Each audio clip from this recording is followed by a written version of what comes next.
Hello everyone, and thanks for spending a few minutes with me to talk about how Robot Space can help you with system cleanup.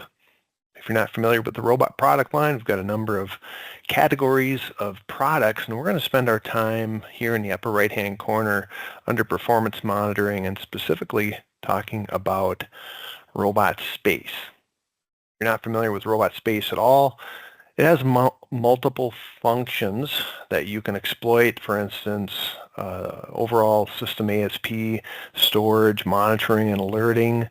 We can also do point-in-time snapshots of your library and integrated file system to give you a historical perspective of what's happening in both of those file structures. But today we're going to talk about storage cleanup and storage audits.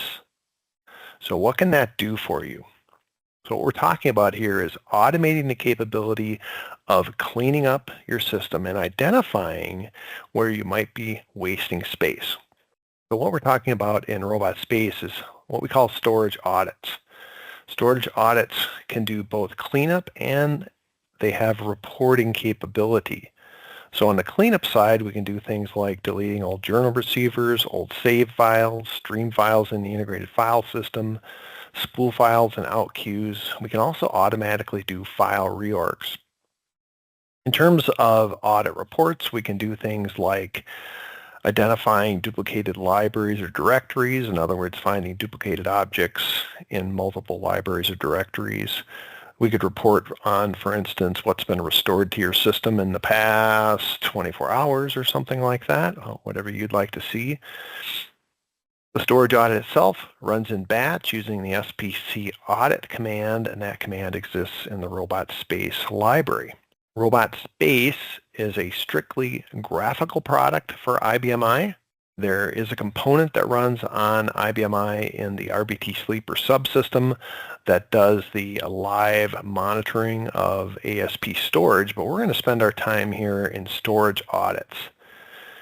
And specifically, there's a storage audit called Daily that I run on a number of my systems that does clean up spool files, creates a report of new or restored objects in the past X number of hours, cleans up old IFS objects, unused save files, and also cleans up unused journal receivers.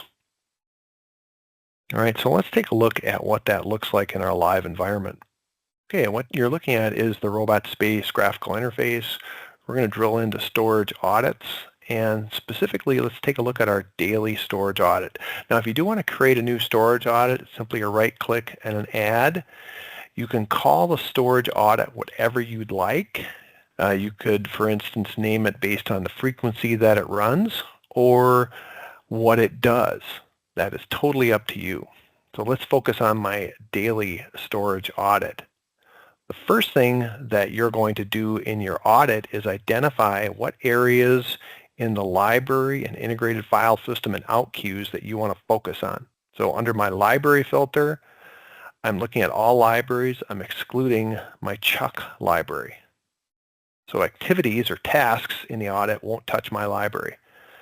I'm looking at all objects, excluding all the objects in JournLib, in my journal library. Likewise, I have an out queue filter set, and so I am actually going to be cleaning up spool files from all of my Chuck out queues. I'm using a wildcard after 7 days. That's my aging column. And likewise in a out queue called SPC reports after 90 days. I also have an IFS filter. So I'm going to be looking at the root, excluding QIBM. And I also have a reports directory where I want to delete the stream files from that directory after 5 days. Okay, so let's go into the tasks. Initially, when you go into the list of tasks, the right-hand column will be blank, and you'll have the complete list here on the right-hand side. First of all, the tasks that are in yellow actually take action on your system. They will actually, for instance, remove a stream file from the integrated file system if you so desire. All right, I have a few set up here First of all, to add a task from the left-hand side, you simply highlight it and click on Add. And when you do that, you'll be presented with some additional information. So first of all, let's take a look at the tasks that I've selected.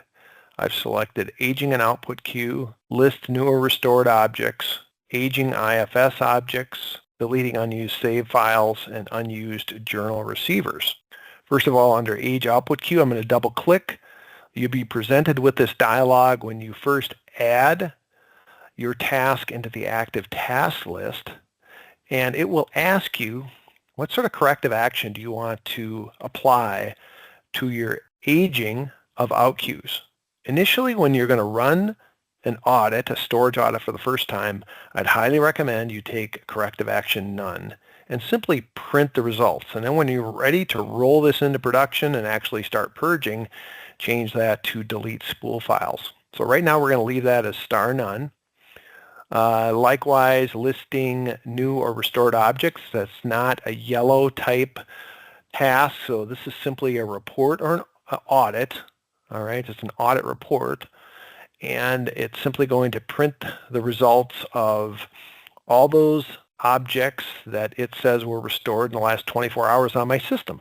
So if you've lost some storage on your system, this might point out where that went, and you can select however many hours you want to look at. You can also create an audit that just contains this one audit task and just run that on demand, because you can run these audits directly from the GUI. You don't have to schedule them if you don't want to. As far as aging IFS objects, we're not going to take any corrective action. We're not going to delete anything right now. We're simply going to print the results so I can show you. And then the date that we're using for objects is the create date of the stream file. As far as deleting unused save files, this is often something that gets ignored on the system. So I'm looking at all my included libraries that are part of my audit, and I am going to delete old save files that haven't been used for 180 days or more. All right. Likewise, in terms of journal receivers, I've chosen the tasks that will remove journal receivers regardless of saved status.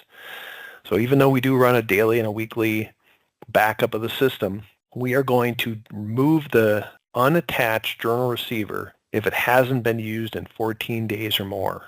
So we actually have two different tasks to remove journal receivers, one regardless of save status and one only if the journal receiver has been saved. Okay, the other thing that we can do is we can reorganize file data, and we can also reorganize file data while active. Those are two tasks that I'm going to cover in a separate robot tip. All right, so once you've chosen your tasks to run as part of your audit, you can then schedule the audit. So with a right click, I can click on schedule and it'll put it directly into robot schedule, or you can simply use the SPC audit command in the robot space library to submit this audit. The name of this audit is daily. I do run it on a daily basis, but you might create an audit where the audit name doesn't match its frequency, and that's just fine. Now let's take a look at the results of running the audit. We do keep an audit history. All right, so you can see this audit has been running for some time. And I can view the results of the audit by right-clicking on the history record and looking at job spool files. So here's the output that was generated by my various tasks. Let's look at each one. Okay, so first of all, deleting IFS files that are older than the number of days specified in the IFS filter. All right, I said if any objects are 5 days or more older in my directory, I want to clean those up. So here's a whole bunch of PDFs in that IFS directory called /reports that will automatically be purged by this audit. Now, we're not actually purging, we're just reporting at this point. So you can look at this and identify, oh, that looks absolutely correct. Let's go ahead and change the flag and let it actually do its purge process. Save files that are more than 180 days old, I'm actually deleting save files, all right? And so yes, I am taking corrective action. You can see that's listed right here. Now, because I've been running this audit for a long time, my system is nice and tidy. I don't have any save files that are 180 days or more. All right, the next one is deleting old journal receivers that have not been used in the last 14 days. All right, and so we've identified those journal receivers, and yes, we actually are going to be doing cleanup. So these are unattached journal receivers. Likewise, objects that are new or restored in the last 24 hours. So if suddenly you've got a bunch of storage that's disappeared, that might be an audit report that you can review. And finally, deleting spool files from out queues. All right, I've identified the spool files that I want to clean up by out queue name. Right, so I'm cleaning up my Chuck spool files after, I think it was 5 days. All right, so it's got a few reports here that it's going to clean up automatically. And then I've got another one called SPC reports that contains quite a few old reports. Now, we're not actually taking any corrective action. At the bottom of the list of all these spool files for this particular out queue, it will give you a total. So in this particular out queue, we're going to automatically delete 802 spool files, leaving 432. We're doing that all automatically. Set it and forget it. You don't have to worry about doing this manually. All right, I want to thank you for your time. We are going to do a second tip on file reorganization using robot space audits as well. Thanks. Bye-bye.